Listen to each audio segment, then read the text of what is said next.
no kani ato kre bang ma tomoding ani ka phong wole ni ne ham ya mo bang ma tong kho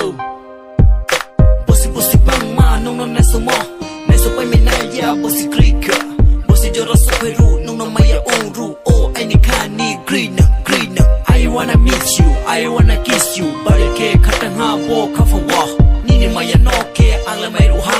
ai ni ma ya no ke khuk le khui na ha no no bas bo bas so le ye tu na ha ma ang no bas sa po chung ma ya de oh ha ka phu ka kari nai ma oh ai ni ka phu ni kon mo lu ma ka lai mo le ba lo hanu bai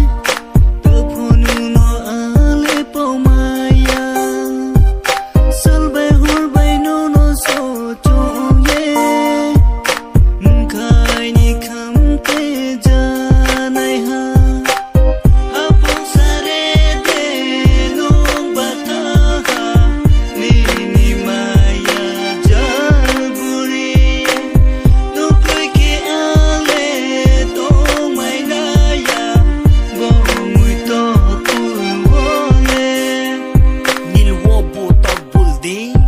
che obo abul de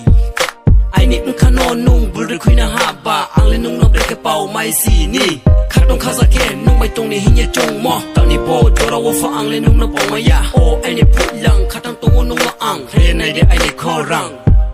taw ni bo jora le cha ya jora ma se kla ong ne ha ya ke bo bre ong ne ha le ya bre ong ne ha ya ke bo kla ong ne ha le ya ang ong ne ma ya de mo nung le chi ya nung le tu mai ne ya nung le cha mai ne ya nung no khu ya ang le ke ano po sanya o isor ai ni maya no pero ye risti